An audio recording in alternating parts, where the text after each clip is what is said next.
Hi class, we're now going to do lecture 12. We're going to look at William Paley's version of the design argument. This is chapter 4.2, pages 338 to 341 of the textbook.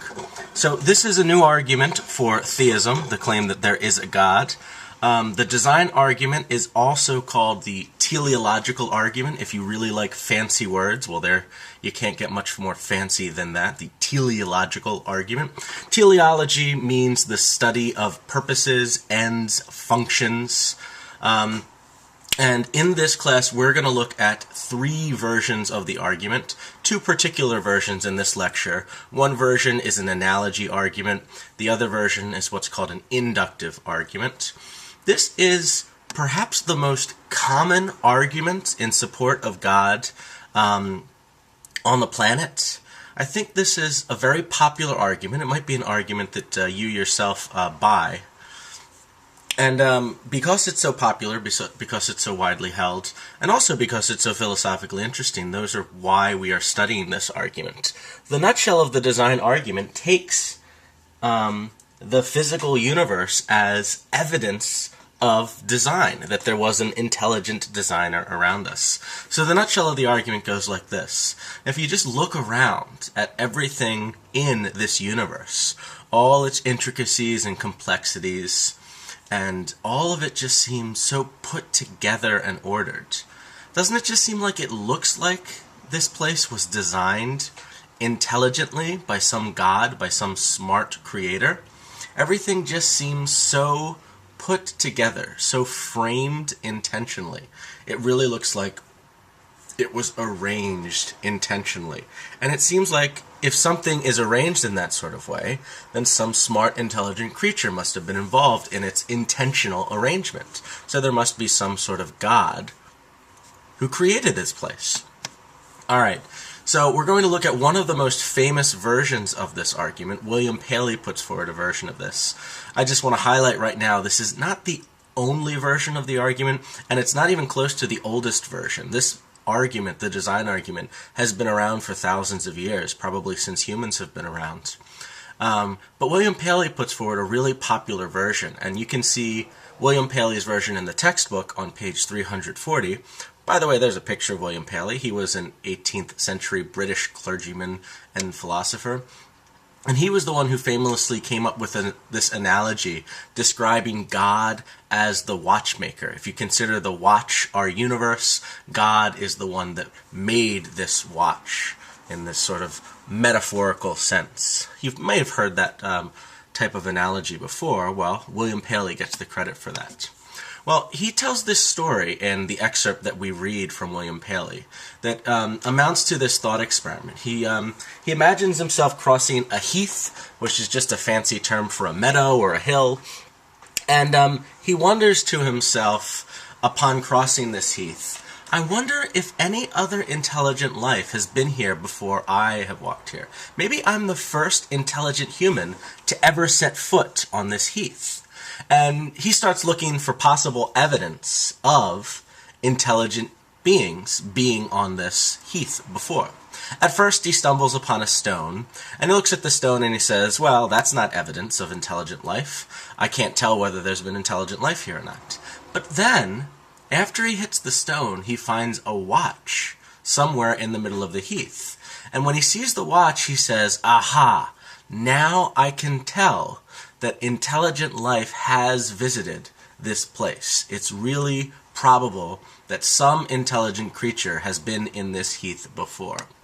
Well, why was he able to tell that? What was the difference between the watch and the stone? Well, as William Paley says, the watch seems framed and put together for a purpose. In other words, the watch looks like it's designed. It has all these superficial qualities to it. It has these properties that make it look like it's the product of an intentional, smart creator. The stone, on the other hand, doesn't really look like it was intentionally created. It doesn't seem complicated or convoluted or intelligently created at all. And note, even if it was the product of an intentional designer, it certainly doesn't look like it. It just looks like a stone could pop out of nowhere at any time randomly. So one thing I want to highlight right now is that all of us do have background knowledge on watches. We already know that watches were invented by humans, and they're always made by humans in a factory, by some, intelligent planning and organizations and blueprints and whatnot. So it is true that we already know intelligent humans make watches. But that's not the reason that William Paley offers for why we would think in this case a watch is evidence of design. Even if we didn't already know what a watch was, it's very obvious that that watch is the product of an intentional, intelligent design. That is, if we had never seen a watch before, we didn't know what a watch was, we came from a culture where watches simply didn't exist, we could nevertheless still look at a watch and think to ourselves, wow, that looks really designed. It looks like someone spent a lot of time and effort trying to create that thing specifically. Some intelligent creature must have made that thing. And I don't know if you've ever come across a brand new invention before and wondered, hey, what is that? But there are those moments where you might not know what it is, but it definitely looks like it's the product of a human designer, not the product of, let's say, random chance or natural processes. Well, William Paley offers a handful of features or qualities that seem to give evidence to the idea that an object has been designed rather than been come about via random processes. One particular quality that's evidence of design is complexity. If an object has a bunch of parts, think of all the parts that a watch has. It has the hands, the hour hand, and the second hand. It's got the glass front. It's got the base. It's got all those little gears in the back if it's one of those old-timey watches, or it's got all those digital chips if it's a digital watch. And all those parts fit together just right. That's our second piece of evidence of design. And designed objects tend to be ordered.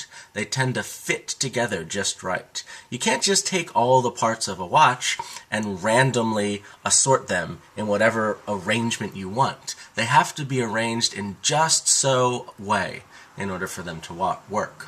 And that brings us to our last piece of evidence of design. Fancily, I refer to it as functionality. It seems goal-oriented.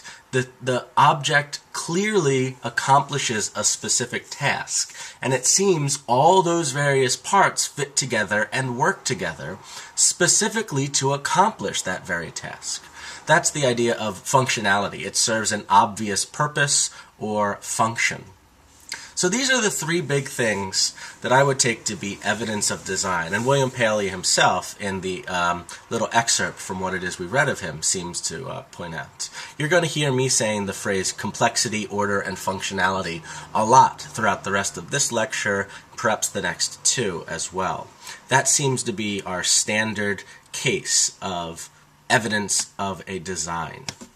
Now, William Paley's hypothesis here, just to state it very plainly, is that complex, ordered, and functional objects are probably intelligently designed. If you compare the hypothesis that it's the result of intelligent design versus an alternative hypothesis that these things come about by a random process, it seems much more likely that intelligent design was involved.